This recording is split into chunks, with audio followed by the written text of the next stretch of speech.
Ketika kita mau melakukan manipulasi, kemudian manipulasi gagal, terus kita harus ngapain? Selamat datang di channel Mentor Public Speaking bersama dengan gue Samuel. Kita akan mulai pembahasan. Oke, gue mulai dengan sebuah cerita ya. Jadi baru aja kemarin banget, gue ditawarin sama salah satu teman gue yang semasa kuliah itu kita pernah deket, terus udah gitu pernah ngobrol bareng cukup lama, ada hubungan, tapi nggak sampai jadian sih. Nah, intinya skip forward sampai ke sekarang, dari masa kuliah sampai sekarang kita udah nggak ketemu sekitar 10 tahun. Kalau tiba-tiba teman gue ini kontak mau ketemuan sama gue, pengen ngobrol-ngobrol, ya kangen lah ya, udah lama nggak ketemu. Ya sudah, dengan lapang dada gue mempersilahkan, yuk ketemuan.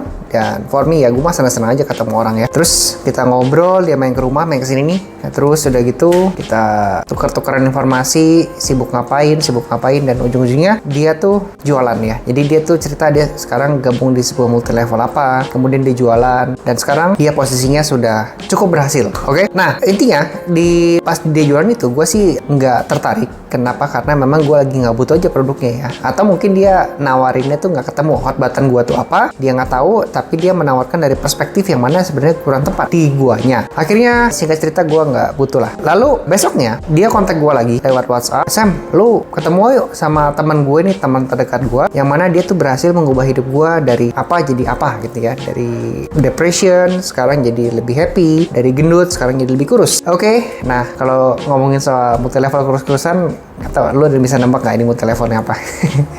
Ya, hopefully ya lu bisa nebak, bagus ya, komennya di bawah ya, bagus nanti.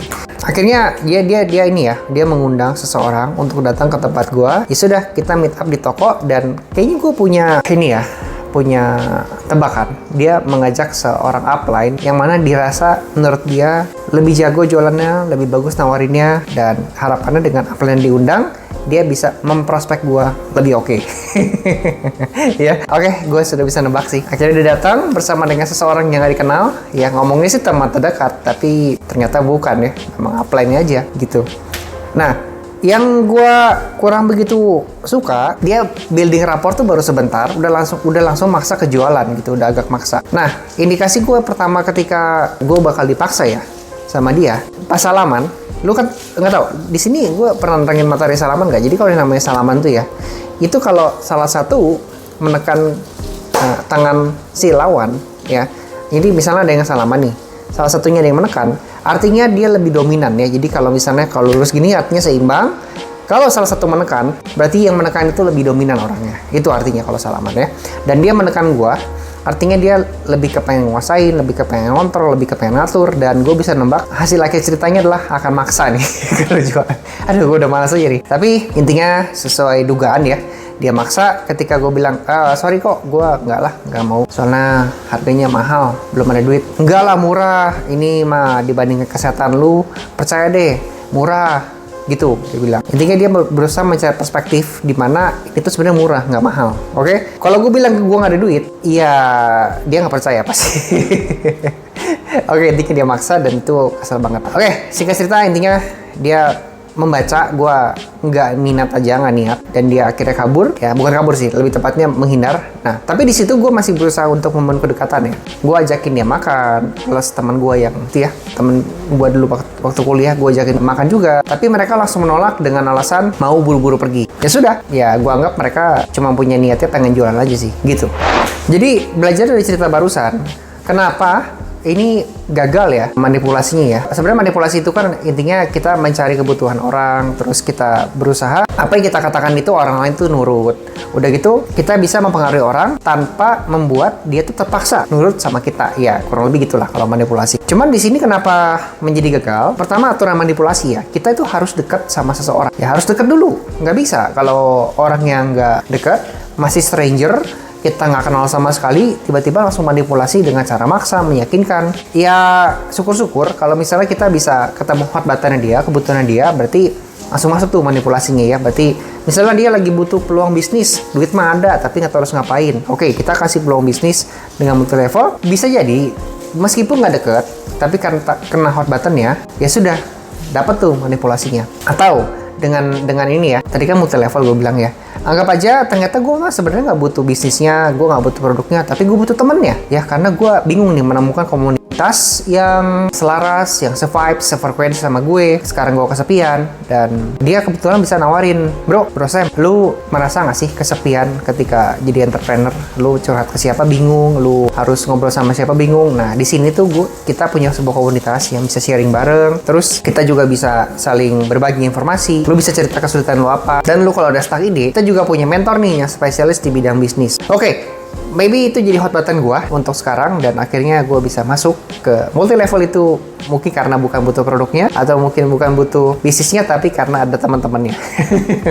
Dapat deh gitu ya. Nah itu kalau kita bisa nyentuh hot button tanpa kita deket sama seseorang, masuk banget ya. Jadi aturannya ada dua. Kalau Anda mau memanipulasi orang, deket dulu sama orangnya, atau dia punya hot button, kita tahu hot buttonnya apa. Sekarang gue akan bahas ya teman-teman ya. Jadi ada kalanya kita nggak bisa ya kalau mau melakukan manipulasi itu dengan cara maksa. Ingat cerita gue barusan, ketika gue dipaksa, gue akan jadi menghindar, gue akan menjadi takut, gue akan menjadi waspada. Ini gue bakal ditawarin apa ya? Gue bakal diapain ya? Dia bakal mencari apa ya? Kelemahan gue ya yang membuat gue itu jadi tertarik ya. Jadi gue waspada ya. Ketika gue waspada, maka orang ini akan makin susah menembus pertahanan gue, dan kecenderungan tolak akan lebih tinggi. Dan bagusnya sih kalau sebagai seorang manipulator, lebih baik udahlah kabur aja atau ganti target ya, daripada maksain. Nah teman-teman, anggap aja gue adalah seorang manipulatornya, pengen mempengaruhi orang. Apa yang harus gue lakuin dan apa yang gue harus perhatikan ketika target gue ini sudah mulai terindikasi gagal ya untuk dimanipulasi ya. Jadi intinya kalau yang gue lakuin ya, mau kedekatan, gue akan berusaha mencari eksplorasi kebutuhan dia apa, background dia seperti apa, dan gue akan mencari kesamaan ya, building rapport ya. Tapi ketika ada indikasi gagal, apa yang harus gue perhatikan? Yang pertama adalah penolakan langsung. Enggak. Nah, kalau udah bilang enggak, ada bagusnya sih ya kita mulai berpindah nih dari apa yang kita mau tawarin ke keberatan dia. Subjeknya adalah keberatan dia. Oh, lu kenapa nggak mau? Boleh tahu nggak ya? Sebisa mungkin sih kita bisa nebak ya kenapa dia nggak mau ya. Karena dengan kita bisa menebak, itu membantu dia untuk nggak usah ngejelasin. Ngejelasin tuh capek ya, cari-cari kata-kata, terus harus mikir. Ya mungkin dia harus menggali memori. Oke, nah sebisa mungkin kita nebak lah. Misalnya gini ya, oh lu kenapa nggak mau? Kalau gue tebak nih, kayaknya lu ini ya bro. Kayaknya hot button lu bukan di ini ya, bukan di peluang bisnis ya. Apakah lu mencari teman, mencari komunitas? Nah, jadi kita nebak ya. Nebak masalah di apa, kita coba kasih solusinya apa. Nah, itu salah satunya cara antisipasinya. Terus, indikator kedua adalah responnya pasif agresif. Jadi dia sudah mulai menunjukkan sikap-sikap dingin, udah mulai nggak banyak nanya, cuman ngedengerin, udah mulai malas mukanya. Ya, itu adalah ciri-ciri sudah nolak. Kita harus aware tuh di situ tuh. Bro, lu kayaknya lemes sih denger kayak gini. Kenapa sih? Kalau boleh tahu. Yang ketiga adalah nggak adanya perubahan sikap. Nah, jadi ngomongin perubahan sikap tuh harusnya dia bisa menjadi lebih antusias, dia akan menunjukkan ketertarikan, dia body language-nya mulai maju. Tadinya yang begini nih, ya begini, sekarang dia jadi begini gitu kan.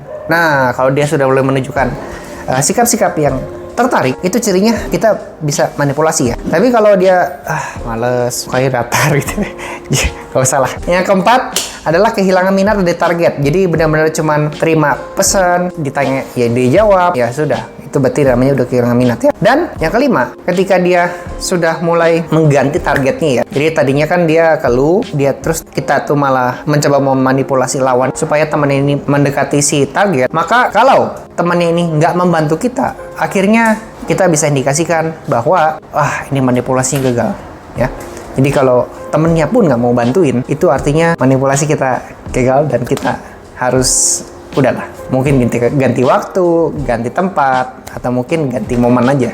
Ya. Nah, sekarang gue mau bahas tentang gimana caranya kita bisa menangani kegagalan tersebut ketika kita mau memanipulasi target kita ya. Jadi, intinya sih ketika kita mau memanipulasi orang, ada kalanya tuh kita gagal ya. Jadi, memang kegagalan ini kita nggak bisa hindari, dan kita juga agak sulit kalau misalnya memaksa dia untuk berhasil dikala dia sudah ngeblok, dan informasi pun akan lebih susah untuk digali ketika dia sudah ngeblok. Ada bagusnya, kita sebelum memanipulasi orang, kita tahu dulu target kita itu seperti apa. Ya, lo bisa stalking dulu Instagramnya, sosial media lainnya, YouTube-nya, dan sebagainya. Konten-konten apa sih yang suka dia posting di sosmednya, itu minimal lah ya. Jadi kita tahu target kita tuh seperti apa, ajak target kita itu ke arah hal tersebut untuk dijadikan topik pembicaraan. Dia misalnya gue hobi fitness, maka targetnya bicarain soal fitness. Gue hobinya adalah ngomongin content creation, ya. Si manipulatornya harusnya ngomongin soal content creation ya. Jadi dia men-stalking dulu lah. Jadi jangan datang-datang pakai tangan kosong ya, dan dia membawakan prinsip-prinsip atau mungkin informasi yang dia punya based on background-nya dia gitu. Jangan ya. Malah yang Anda targetnya malah nggak senang. Oke? Itu cara pertama, harus stalking. Jadi datang nggak pakai tangan kosong. Yang kedua adalah lu harus deketin target berikutnya, temannya dia. Ya, temannya dia. Makanya kadang-kadang downline dulu. Tadi kan gue cerita adalah pengalaman gue ya. Jadi teman gue dulu yang deketin gue. Udah gitu baru si upline ini turun tangan nih. Nah, jadi harusnya upline-nya maybe mengorek dulu teman deket gue ini informasi apa yang dia punya mengenai gue, atau dia deketin bini gue nih. Gitu. Jadi dia deketin bini gue, dia bujuk-bujuk bini gue supaya guanya ini tergerak hatinya untuk mengambil paket multi level tersebut. Nah, ada bagus ini ya. Kita akan lebih gampang menggali keberatan dari orang terdekat gue ya. Jadi kan tadi gue yang nolak nih. Kalau gue jadi manipulatornya, gue akan coba menggali keberatan. Kenapa sih si Samuel itu nggak mau join? Apa ya yang kurang dari penawaran gue ya? Kira apa yang mesti gue improve ya? Kenapa sih dia nggak mau sih? Nah, itu akan gue cari tahu ya. Tapi bukan ke Samuel langsung, karena kan Samuel sudah ngeblok tuh ya, dia nggak mau buka rahasia. Makanya kita bisa ganti targetnya untuk mengeksplorasi keberatan atau objection dari teman dekatnya si Samuel, atau mungkin orang terdekatnya dari Samuel di lingkaran itu ya. Dengan gitu datanya bisa lebih gampang ketarik. Atau kadang-kadang Samuel juga bukan tipikal orang yang bisa ngejelasin ya. Kan gue bukan tipikal orang yang bisa ngejelasin. Misalnya ya, orang terdekat itu lebih bisa ngejelasin, lebih bisa melihat kebiasaan gue, keresahan gue setiap hari-harinya, sehingga data yang dapat bakal lebih gampang. Oke? Jadi itu dia yang harus lu lakuin kalau mau jadi manipulator handal ya. Silahkan lakukan cara-cara tersebut, dan intinya sebisa mungkin kita punya mindset win-win solution. Sebenarnya itu adalah teknik-teknik yang bisa lu aplikasikan secara natural ya. Tentunya secara natural. Ketika kita punya mindset win-win solution ya, jadi lu untung gue untung, timbal baliknya juga bagus, hubungannya bisa everlasting, jangka panjang ya. Jadi bukan cuman jual putus nih kesannya ya, jual beli putus, tapi ya kalau bisa sampai tua. Nah, tips yang tadi gue sharing barusan itu karena gue punya mindset yang tadi gue bilang everlasting relationship gitu, lu untung gue untung. Nah, jadi sebisa mungkin gue tuh nggak mau ngerugiin lu, tapi juga gue pengen untung juga. Ada bagian gitu ya. Itulah kenapa muncul trik-trik seperti ini gitu. Nah, nanti kalau lu punya mindset seperti ini, biasanya kalau trik yang tadi gue sharing barusan itu nggak berhasil, ya lu akan muncul kreativitas yang lain ya. Nggak tahu gimana kreativitasnya, cuman hal itu bakal muncul karena lu punya mindset yang bener dulu. Kalau mindset lu nggak bener, atau mungkin karena lu pengen mengambil keuntungan sesaat doang, alhasil lu bakal susah untuk kreatif menghasilkan trik-trik yang lain dari hal-hal yang tadi gue sharingkan ke lu semua ya. Jadi mindset dibenerin dulu, baru masuk ke triknya. Oke? Dengan gitu kita bisa lebih enak melaksanainnya, kita bisa lebih luas, dan kita juga bisa lebih gampang menemukan pintu keluar ketika pintu yang ini tertutup karena stuck, nggak tahu harus ngapain. Ya, itu dia. So, jika teman-teman suka dengan topik seperti ini tentang public speaking, relationship, networking, dan juga cara-cara kita bernegosiasi dan berkomunikasi dengan orang lain, langsung aja subscribe channel Mentor Public Speaking. Sampai jumpa di video berikutnya.